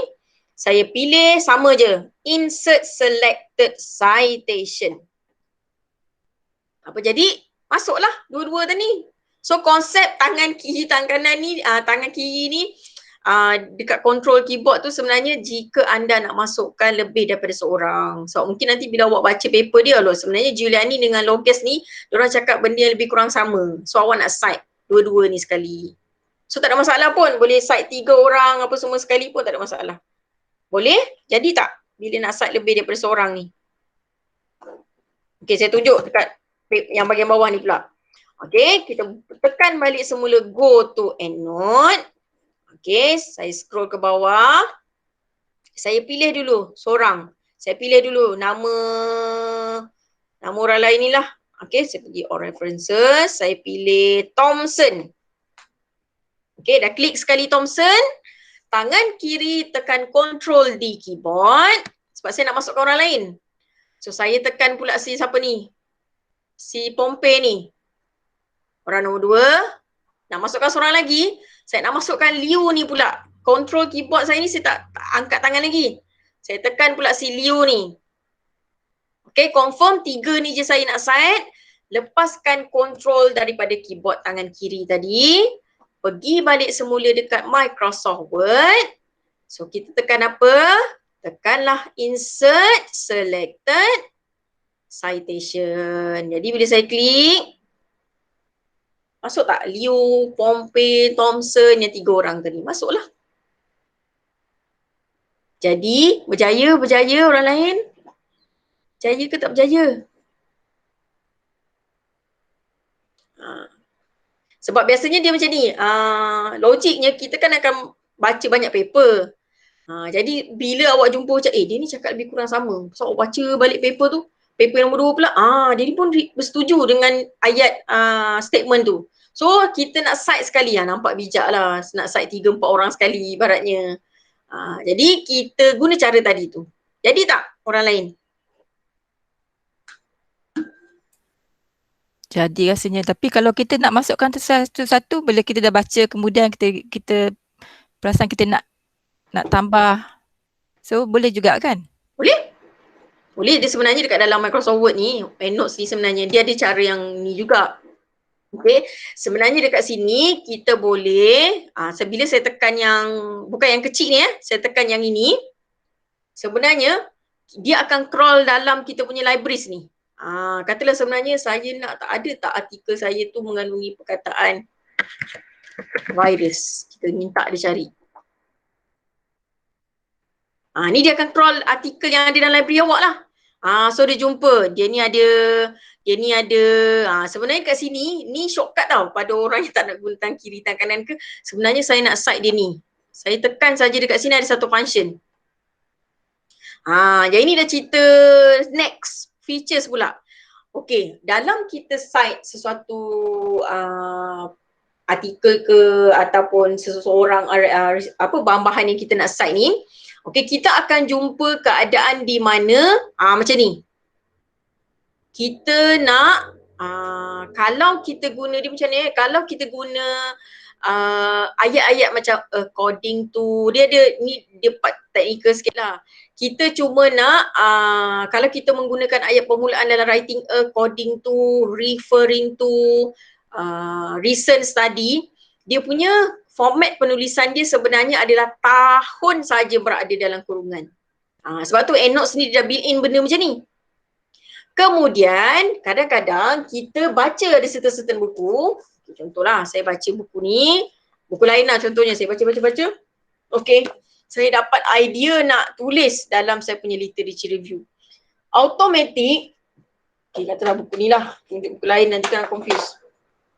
Okay, saya baca buku ni, buku lain pula. Lepas tu sekali saya macam, okay, ada tak saya ambil kopi sebiji-sebiji ayat ni dan rephrase ke paraphrase? Tidak, saya cuma baca buku ni, okay, saya dapat idea lah nak tulis dalam literature review.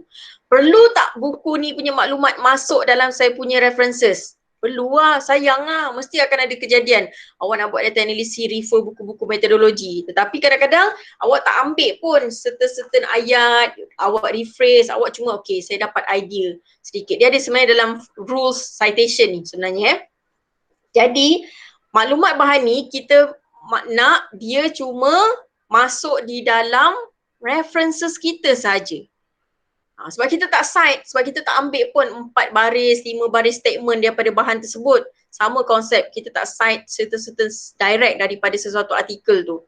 Jadi dalam EndNotes ni dia telah mewujudkan satu function di mana sebenarnya saya nak dia ni cuma muncul di dalam bibliografi sahaja. So bila saya pilih function ni, contoh saya insert, apa yang terjadi adalah nama siapa tadi tu, Scarpa tu, dia hanya muncul di dalam references list sahaja. Tapi dalam saya punya writing ni tak ada. Sebab saya hanya dapat idea daripada penulisan dia tu, tetapi saya nak bagi kredit juga dalam saya punya references ataupun bibliografi list. Okay, yang ini, yang Al-Hakim ni, Giuliani ni, ada condition di mana daripada artikel dia yang full tu, okay, daripada artikel dia yang full, contohnya kita cari contohnya Liu ni kan.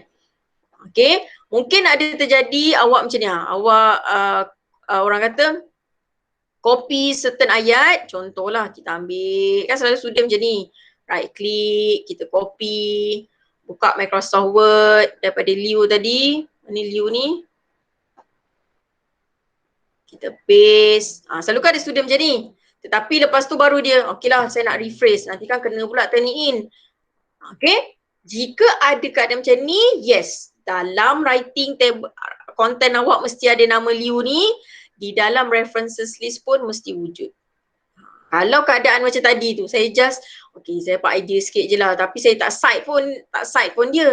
Tetapi sayanglah dalam references list tak wujud lah, sedangkan saya guna buku tu tadi. Jadi dia akan hanya terpapar di dalam bibliografi saja, references list. Okay? So tu antara technical part lah bila kita men-cite sesuatu bahan tu. Okay? Jadi apa pun yang kita, ingat, apa pun yang kita copy paste, original statement dan sebagainya, mesti perlu ada keadaan bagi kredit. Bahan tu punca dia daripada mana, sources dia daripada mana. Step yang kedua perlu diikuti dengan rephrase ataupun paraphrase. Bermakna ini original statement daripada artikel, dia cerita pasal apa ni? Immune system, hepatic, apa benda ni? Anda perlu gunakan ayat sendiri, language sendiri selagi dia tidak menyimpang daripada masuk statement, original statement bahan ni.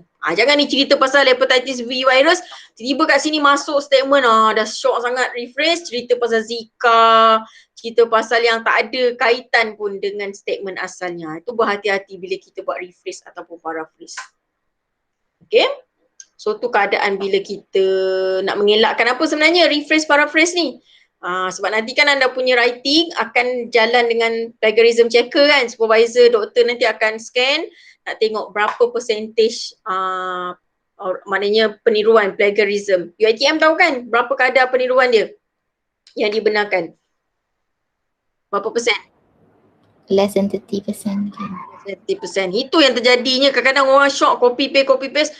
Okay, hari tu puan dia nak kata bagi site, bagi kredit. Dia buat benda ni je tapi dia lupa, tertinggal. Sebab tu saya kata bila kita dah copy paste, kita dah bagi cited makna bahan tu sources daripada mana kita copy. Teruslah buat daripada sini dia cerita pasal apa. Okay, terus buat ayat sendiri. Okay. Itu cara dia. Sebenarnya dalam EndNotes punya function di Word ni sebenarnya daripada sini pun sebenarnya kadang-kadang kita dah boleh dah. Contohnya macam ni. Anda nak ubah kan sebenarnya, kita boleh edit and manage citation. Kat sini dia dah buat dah. Nampak? Kita nak edit dia punya maklumat. Tak semestinya kita kena patah balik dekat EndNotes ni. Kat sini macam-macam yang kita boleh buat. Formatting kat sini nampak? Sama juga macam yang tadi. Kita hanya nak show only in bibliography ataupun sebenarnya saya punya ayat kan according to, ingat kalau kita ada ayat macam according to, referring to, mesti dia akan jadi author tidak berada dalam bracket. Jadi nampak saya ubahnya L Hakim ni. Okay, saya tarik sikit. Saya nak tunjuk L Hakim ni asalnya dia duduk dalam satu bracket dengan tahun. So saya edit and manage citation, sebenarnya ayat according ni saya nak ubah dia kepada author tak ada dalam bracket. Tak payahlah buat manual, pergi backspace apa semua tak payah. So kita tekan saja pilih ni, tekan OK. Tak ada masalah, tekan OK saja. Nampak tak EndNotes buat apa? Saya tak tekan apa-apa pun. Nampak EndNotes buat apa? EndNotes dah ubahkan dah. Sebenarnya kalau siapa supervisor dapat paper soft copy student, sebenarnya first dia akan scan formatting. Betul tak doktor? Mesti akan scan formatting, betul tak, ikut APA ke tidak sebelum dia nak run turning in. Dia tengok dulu. Kadang-kadang lecturer dia letak je mouse dekat nama-nama yang awak ni, dia tahu dah awak guna EndNotes ke tak guna EndNotes, tak guna software. Sebab software ni kan memudahkan, tools ni memudahkan anda punya writing. Sebab kita tak nak ada student yang macam ni lah. Pergi buat tahun macam ni manually. Awak punya writing biasanya master beratus-ratus page kan, berpuluh-puluh page, takkan awak nak track. Dan sebenarnya kalau siapa jadi supervisor dia dah tahu dah. Dia letak je cursor dekat nama-nama ni, dia dah tahu dah. Ni dia pakai software ni, pakai EndNotes ni. Dan ada juga supervisor yang saya ingat nama doktor tu, dia minta pelajar dia bagi Word, Microsoft Word, awak punya research proposal ni dengan apa tahu dia minta ni. Dua ni. Ingat tak tadi saya mention? Folder EndNotes dia, project library dia. Hantar sekali. Dia sampai macam tu lah. Tapi tak tahu lah doktor minta ke Doktor Siti Nolina minta macam tu ke? Kan minta soft copy je. Word, research proposal writing tu je. Mungkin ada setengah lecturer. Depends lah. Kalau itu selalunya soft copy je. So copy je kan. Sebab ada Kalau related kita minta juga ada whole. kalau ni kan nak tengok sebenarnya daripada sini sebenarnya doktor dah boleh tengok dah. Dari sini nampak dah. Okey, dia ada kelabu ni mana dia guna. So baru dia akan pergi. Sebenarnya kalau saya jadi lecturer pun ataupun lecturer saya dululah, dia ajar dia buat macam ni je, nak secara simple dia guna apa tau, dia guna find. Guna find je, mainan ni macam main tikam-tikam lah. So kalau dia cari nama, tiba-tiba terjumpa nama Jack ni, okay, apa yang terjadi adalah dia akan jadi macam mana tau, macam ni. Okay, dia ni cite nama si Jack ni, tapi nanti dia akan pergi pada next, dekat references ke bibliografi ni tak ada pun nama Jack ni. Tu dia belum jalan lagi. Ataupun dia pergi dekat sini nama Jack ni, tak kelabu pun. Ni kelabu. So kat situ je sebenarnya dah trik dia. Okay. So kita tak nak anda gunakan yang cara manual pun menyusahkan diri. Guna je EndNotes yang dah ada software ni. So daripada sini, so ni kosmetik lah. So saya nak tunjuk kosmetik part. Ni kalau awak dah siap, kita buat sahaja dia punya tajuk lah. Ni references. Dia punya tajuk dia. So dekat sini memang dia akan jadi rapat macam ni. So saya minta anda nanti highlightkan semua sekali. Kita nak bagi dia jarak sedikit sebelum kita hantar. Klikkan kat mana? Ni. Add space after paragraph. Ambil yang itu. Ambil add space after paragraph. Okay, kosmetik yang kedua perlu kita buat. Nampak tak alignment dia ke dalam keluar. So kita tekanlah justify. Jadi lecturer pun kalau baca pun nampak macam okay, nampaklah ni sikit. Okay. Dan untuk pensyarah pula sebenarnya kat sini kita memudahkanlah. Katalah dia ada satu writing, satu kesenangan dia sebenarnya dekat sini kita boleh ubah. Katalah style tu kita nak ubah, conference ke journal tu minta format lain. Katalah dia minta format Vancouver. Okay, kita boleh ubah kat sini je, nampak? Saya buat sekali je tukar pada Vancouver, apa yang terjadi dalam saya punya document writing, content berubah. Dalam references pun berubah. So dia akan encourage pensyarah-pensyarah ni untuk submit paper dekat, kadang-kadang kan orang rasa formatting references ni semua susah nak buat sebab diorang tak guna software, diorang buat manual. Itu yang payah tu, dia kata macam alah journal ni minta format lain lah. Saya biasa guna APA. Sebenarnya kalau dia guna satu master list writing dia tu guna EndNotes, dia dah boleh ubah dah. Nampak? Nak tukar apa? Chicago. Tukar je lah. Nak tukar numbered, IEEE, apa lagi BMJ journal, apa-apa konsep lah. Nak patah balik pergi APA. Patahlah balik pergi APA. Cuma kat sini kita tinggal buat apa? Kosmetik jarakkan dengan justify je. Itu je, tak perlu nak buat banyak-banyak. Just tekan balik. Add space after paragraph. Kemudian tekan justify. Senang tak? Senang tak? Sama jugalah ketika nanti ada pelajar yang nak pergi submit paper ke apa kan. Daripada dia punya research proposal tu, konsep paper ke. Tak payahlah bening-bening buat balik daripada awal dan semua. Daripada sini awak dah boleh conference tu minta format lain ke, just ubah saja, adjust. Dan sebenarnya dalam EndNotes ni boleh, kita boleh pergi pada ni dekat, katalah bila awak pergi dekat, sekejap saya nak tengok, dekat,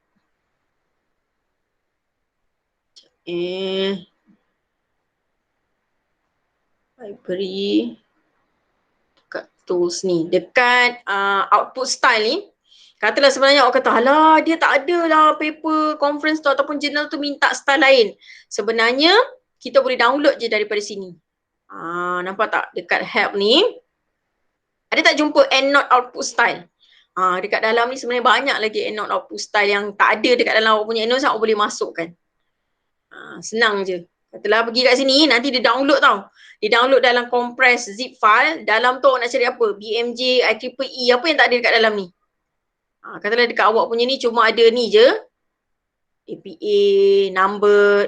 Takkan ada ni je. Bayar mahal UiTM EndNotes tapi ada ni je. Sebenarnya awak boleh klik ni. Open Style Manager ni pun boleh. Nampak kat dalam ni ada banyak lagi. Alamak kecil pula. Nampak? Lecturer BMJ, BMA, apa-apa BM tu semua ada dekat dalam ni. Orang apa? Pharmacy, health ni nampak? Sebab ada student datang kat saya, dia kata, Wah, lecturer saya minta BMJ, saya cari dalam EndNotes tak jumpa. Sebenarnya ada dekat dalam tu. Cuma dia kena import, masukkan dalam dia punya EndNotes. Okay? Dekat ni boleh nak download masuk, pergi saja dekat help, sini. EndNote output style. Kalau saya klik EndNote output style ni, dia bawa kepada website. Dia akan minta kita download ni. Beribu-ribu lemon. Nampak ni? 6,000 bibliographic style. Nak masuk daripada sini 6,000, lepas tu dikompreskan dalam zip file. Daripada 6,000 tu, awak katalah cuma nak BMJ tadi tu je. Sebenarnya ambil je lah BMJ tu, masukkan. Okay? Boleh? Setakat ni okey. Tak ada apa-apa soalan nak tanya? Kena start orang kata start tulis lah, maksudnya start gunakan dulu slow macam masukkan dulu EndNotes, kemudian macam mana nak cite, macam mana nak cari full text artikel dalam EndNotes, kemudian baru nanti awak pergi ke part yang advance tadi tu, nak tukar style formatting. Kalau ada masalah nak minta bantuan saya pun tak ada masalah, boleh je Roger nanti, boleh contact kita untuk kita bantu. Yang penting start guna dulu. Dan familiar kan, sebab dia macam kalau awak tak guna seminggu EndNotes ni, nanti bila awak guna minggu depan awak dah macam macam mana nak tekan apa, dia dah start panik dah. Dia kena bila start writing tu dah start guna, orang kata consistency untuk menggunakan EndNotes ini dalam writing. Kalau tak nanti takut tak jadi yang tu lah. Saya pun kadang-kadang dah lama tak, ini pun sebab bulan ni memang ada tulis paper, itu yang kita pun, saya pun kalau hantar-hantar ke conference ke journal ke, kita memang guna EndNotes ataupun Mendeley. Sebab senang kan, dah tak payah nak buat manual lagi. Okay, ada soalan? Di bahagian chat ada link penilaian, boleh minta tolong isi. Ada link attendance, siapa yang belum isi attendance dah isi tadi kan. So ni link penilaian program, nak tengok sesi ni okey ke, tak okey ke, ada cadangan ke, apa ke, boleh je maklumkan dekat borang penilaian. So simple lah EndNotes ni, tak ada masalah, cuma kalau tak guna tu je nanti dia macam alamak apa ni, apa nak tekan, dia jadi macam panik sekejap.